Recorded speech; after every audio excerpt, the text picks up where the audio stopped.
انہوں نے چھوٹے ہوتے ہوئے بڑے ہوتے ہوئے سنا تھا موہنجو ہے، آثار قدیمہ جس کو کہتے ہیں، میں نے بھی دیکھا ہوا ہے، انہوں نے بھی دیکھا ہوا ہے، سب نے دیکھا ہوگا، بہت اچھی جگہ ہے، ایسی کوئی بات نہیں ہے۔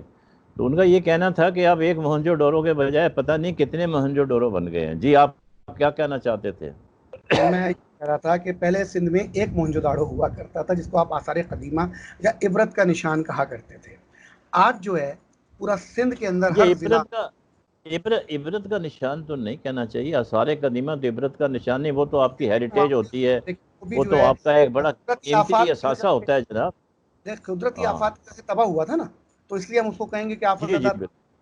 تو اس وجہ سے جی جو ہے اس وقت پورا سندھ کے ہر ضلع موہنجو داڑو کی شکل میں دکھائی دے رہا ہے۔ آپ دیکھیں 12 سال میں آپ کا انہوں نے مطلب آپ کا یہ کہنا ہے، مطلب جو آپ کہنا چاہتے ہیں وہ یہ ہے کہ ماں سوائے کراچی کے انٹیریئر سندھ میں جہاں کہیں بھی چلے جائیں تو آپ کو ڈیولپمنٹ نظر نہیں آتی ہے، جبکہ حکومت سندھ جو ہے اب کافی ڈیولپمنٹ بجٹ کا پیسہ ایلوکیٹ کرتی ہے، یہی کہنا چاہتے ہیں نا؟ جی بالکل۔ جی بالکل۔ اس کے علاوہ آپ کراچی کی بھی اگر بات کریں تو کراچی میں بھی آپ مضافات میں یا کچی آبادیوں کا ایک بھرمار آپ کو نظر آئے گی کہ یہاں بھی ڈیولپمنٹ اس طرح کی نظر نہیں آتی جو ہونی چاہیے شہر کے حساب سے۔ اچھا چھوٹے چھوٹے پروجیکٹس یہاں بنا دیے گئے، مختلف بریجز بنا دیے گئے، لیکن بڑے پروجیکٹس جو میگا پروجیکٹس کی یہاں ضرورت ہے اس کراچی شہر کو، جس میں سرکول ریلوے ہے، K4 کے منصوبے ہیں، اور اس کے بعد آپ S3 کے منصوبے ہیں، کچی آبادیوں کو آپ ماڈل ولیجز میں جو ہے تبدیل کریں، ان منصوبوں پر کوئی کام نہیں ہے۔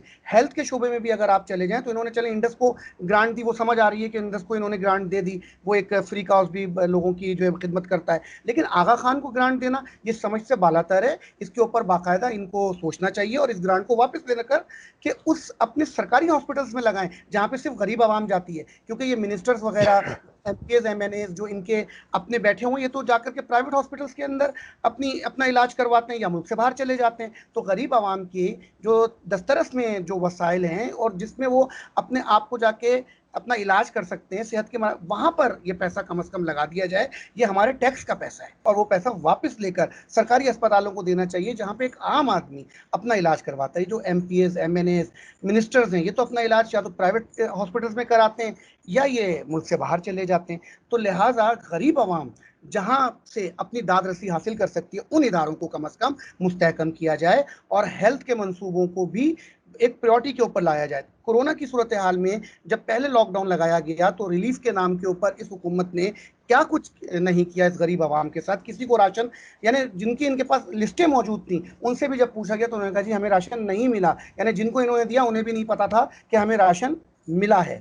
تو اس طرح کی جو صورتحال رہی، اب جو lockdown smart lockdown کی طرف ہم جا رہے ہیں، لیکن یہ مجھے لگتا ہے کہ آگے جا کر یہ لاک ڈاؤن بڑھے گا اور نہ صرف شہر کراچی بلکہ سندھ میں اور پورے پاکستان میں اس لاک ڈاؤن میں اضافہ ہوگا۔ تو اب خدا کے لیے اس ریلیف کے اوپر مکمل حکمت عملی بنائی جائے اور جہاں ہماری ایڈوائس کی ضرورت ہے تو پلیز ہمیں آن بورڈ لیا جائے کہ ہم بھی جو بات کرنا چاہیں ہم سے سنا جائے، پوچھا جائے۔ یہ پوچھتے ہیں نہیں، اپنی مرضی کے فیصلے کرتے ہیں اور اپنی مرضی کے فیصلے کر کے آج سندھ کو انہوں نے اس حال پر پہنچا دیا ہے کہ اب سندھ، میں وہی بات دوبارہ ریپیٹ کروں گا کہ تمام اضلاع واپس موہنجو داڑو کی شکل پیش کر رہے ہیں۔ کوئی ترقیات نہیں ہے، کوئی ریلیف نہیں ہے، عوام غربت کی لکیر سے ٹھیک ہے نیچے اپنا فیصل صاحب، اس حوالے سے میں تھوڑا سا آپ سے تھوڑا اختلاف کروں گا، لیکن بات یہ ہے اب جہاں آپ نے راشن کا سوال اٹھایا کہ جی ان کو پتہ نہیں چلا کس کو دیا کس کو نہیں دیا، یہاں پہ اگر فرشتے بھی راشن بیٹھنے آئیں گے نا، دینے آئیں گے، تو ان کے اوپر بھی جو ہے الزامات لگنے شروع ہو جائیں گے کہ انہوں نے کچھ گھر چھوڑ دیے، کچھ کو دیا کچھ کو نہیں دیا۔ دیر از آلویز اے سسٹم جس کے تحت حکومت جو ہے وہ لوگوں کو مدد پہنچاتی ہے۔ اب یہ مطلب جو محلے کے لوگ ہیں، اصل میں ڈیولوشن آف پاور ہے نہیں ہمارے یہاں۔ اگر ڈیولوشن آف پاور ہوتی، جو ادارے یونین کونسلیں وغیرہ فعال ہوتی تو ان کے پاس لسٹیں ہوتی کہ فلاں گھر میں راشن پہنچ گیا، فلاں گھر میں نہیں پہنچا۔ بدقسمتی سے ہم نے اس طرف تو اپنا دھیان دیا نہیں، تو ہر چیز ہم نے سینٹرلی کنٹرول کی ہوئی ہے۔ حکومت نے اپنی طرف سے جو ہو سکتا تھا انہوں نے راشن جو ہے وہ تقسیم کیا ہے، اور یہ مطلب یہ آپ کی بات بالکل صحیح ہے، اس پہ اتفاق میں کرتا ہوں کہ مطلب بے شمار لوگ رہ گئے ہوں گے جن کو نہیں پہنچا، اور کچھ ایسے بھی ہوں گے جنہوں نے ایک سے زیادہ مرتبہ راشن لیا ہوگا۔ جہاں تک آپ نے لاک ڈاؤن کی بات کی ہے تو لاک ڈاؤن کے علاوہ دیکھیں اور کوئی چارہ نہیں ہے. آپ نے دیکھا جب لاک ڈاؤن کھولا گیا سپریم کورٹ کے آرڈرز پر تو لوگ کیسے دھڑا دھڑ مارکیٹوں میں پہنچنا شروع ہو گئے.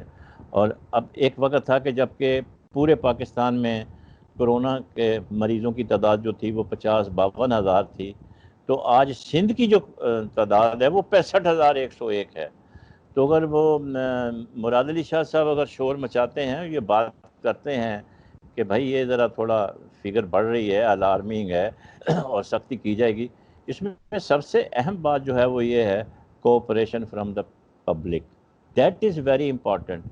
عوام جب تک حکومت سے کوآپریٹ نہیں کریں گے, ان کے 50 لاک ڈاؤن آ جائیں, صبح سے لے کے شام تک کرتے رہیں, تو خاص فرق نہیں پڑے گا. تو آپ عوام میں شعور پیدا کرنے کی کوشش کریں کہ جب ان کو کنسیشن ملتا ہے تو اس کو طریقے سے فیسیلیٹیٹ کریں. جو انہوں نے سوشل ڈسٹنس کے حوالے سے دیکھیں, آپ ٹیلی فون کرتے ہیں تو ادھر تقریر شروع ہو جاتی ہے, یہ کریں 6 فٹ دور رکھیں, سینیٹائزر لگائیں, یہ کریں. مطلب گورنمنٹ نے اپنی طرف سے تو پوری کوشش کی ہے, تو آپ اپنا جو رول ہے اس کو تو پلے کریں نا, خالی گورنمنٹ کو بلیم کرنے کا کوئی فائدہ نہیں. نہیں, اس میں بھی گورنمنٹ, آپ کی بات سے میں اتفاق نہ, اس میں بھی گورنمنٹس میں نے لفظ گورنمنٹس استعمال کروں, قصوروار ہے. کیوں کہ ایک گورنمنٹ کہہ رہی ہے کہ جی لاک ڈاؤن مسئلے کا حل ہے, لاک ڈاؤن ہونا چاہیے, سختی ہونی چاہیے, ایس او پیز پہ عمل ہونا چاہیے. ایک گورنمنٹ کہہ رہی ہے جو وفاق ہے, وہ کہہ رہے ہیں نہیں جی ہمارے پتھارے داروں کا کیا ہوگا اور فلاں مسئلوں کا کیا ہوگا, لوگوں کو روزگار کا پرابلم ہو جائے گا. تو جب آپ دونوں ایک پیج پر نہیں ہوں گے تو عوام ہوگی کنفیوز.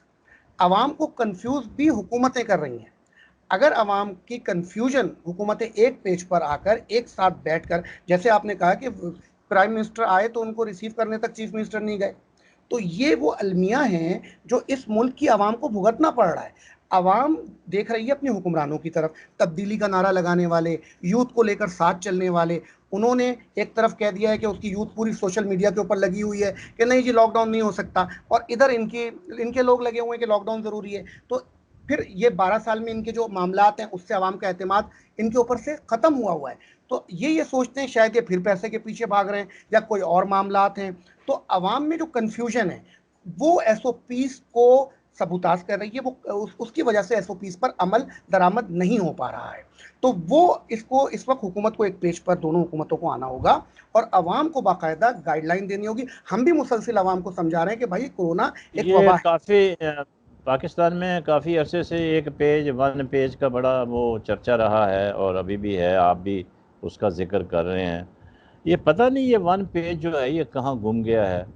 میرے خیال میں تو آپ نے دیکھا ہوگا کہ یہ جو 1 پیج ہے نا, یہ 18ویں ترمیم جو ہے نا وہ اس کو کھا گئی ہے. اصل میں اصولی بات یہ ہے, اور اس لیے آپ نے دیکھا ہوگا پرائم منسٹر نے بالکل ایک صحیح بات کی ہے. دیکھیں جو بات صحیح کرتے ہیں ہم اس کو کہتے ہیں کہ بالکل صحیح کہہ رہے ہیں. جہاں ہم ان کو اوپر تنقید کرتے ہیں, کھل کے تنقید کر رہے ہیں, آپ بھی کر رہے ہیں, ہم بھی کر رہے ہیں. انہوں نے کہا کہ 18ویں ترمیم نے جو ہمارے چیف منسٹرز ہیں ان کو ڈکٹیٹر بنا دیا.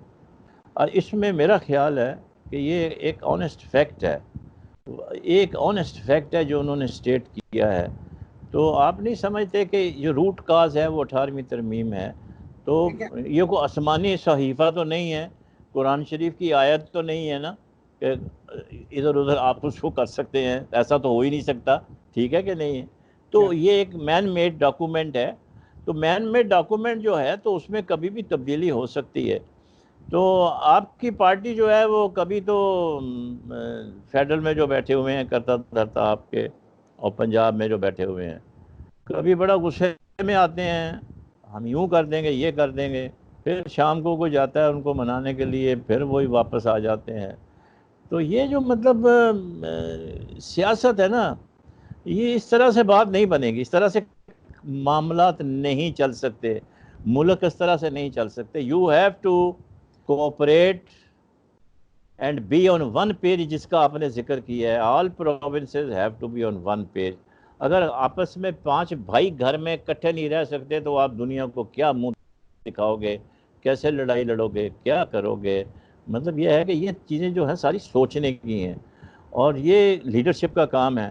تو آپ کیا کو مطلب آپ کے پاس کیا نسخہ ہے ایسا گدڑ سنگھی ہے کہ جس کا آپ نے ذکر کیا کہ 1 پیج پہ ہونا چاہیے، ہاں میں بھی کہتا ہوں ہونا چاہیے، ہاں آپ بھی کہتا ہونا چاہیے، تو ان کو 1 پیج پہ کیسے لائیں اور کون لے کے آئے گا؟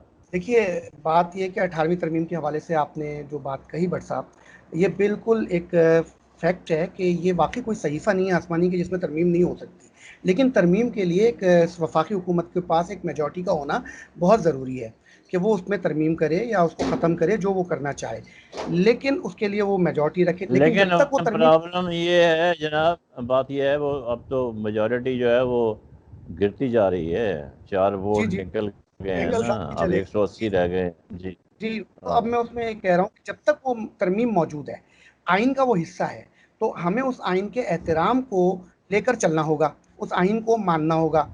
اب دوسری طرف اگر ہم آئیں کہ سندھ حکومت کے پاس جب وہ 18ویں ترمیم کے تحت اختیارات ہیں اور وہ کہتے ہیں جی 18ویں ترمیم تو بہت خوبصورت ہے، اس کی تعریفیں بیان کی جا رہی ہوتی ہیں، تو اس کی سب سے خوبصورتی یہ ہے کہ آپ نے گراس روٹ لیول تک اختیارات کو منتقل کرنا ہے، تو انہوں نے وہ تو کیا نہیں ہے۔ تو جب آپ اس کے اپنی جو اس کے اصل ہے اس کے اوپر آپ خود کام نہیں کر سکتے تو ایسی ترمیم کا کوئی فائدہ نہیں ہے۔ دوسری بات، این ایف سی ایوارڈ کے لیے بڑے بے چین ہے سندھ حکومت، لیکن کیا یہ پروونشن فائنانس کمیشن کے اوپر کام کر رہے ہیں؟ نہیں کر رہے، تو اس کے اوپر بھی کام ہونا چاہیے۔ تو میں تو یہ سمجھتا ہوں کہ اس 18ویں ترمیم سے کنفیڈریشن پیدا کی ہو رہی ہے اور یہ کنفیڈریشن ملک کو نقصان پہنچائے گی، تو اگر اس کے اوپر ایک سینسس کیا جائے اور ایک اگر جو ہے کوئی ریفرینڈم کے تحت اگر اس ترمیم کو کا خاتمہ کر دیا جائے اور باقاعدہ فیڈریشن کو دوبارہ بحال کر کے اور اس کے اسٹیٹ کو بحال کیا جائے تو یہ اس ملک کے لیے ایک بہت اچھا جو ہے نا امر ہوگا۔ دیکھیے اس سے سب سے بڑا نقصان تعلیمی سسٹم کتنا نقصان میں جا رہا ہے، بچے سفر کر رہے جی ہیں بالکل، اور ہم ابھی فیصل صاحب ابھی ہم آ کے بات کریں گے دوبارہ، وقت ہوا ہے چھوٹے سے وقفے کا، اور وقفے کے بعد جو آپ تعلیم کی بات کر رہے تھے، ہیلتھ کی تو ہم نے تھوڑی بہت بات کر لی، تو تعلیم کے حوالے سے جو ہے ہم سلسلہ آگے بڑھائیں گے، تو لیٹس ہیو بریک۔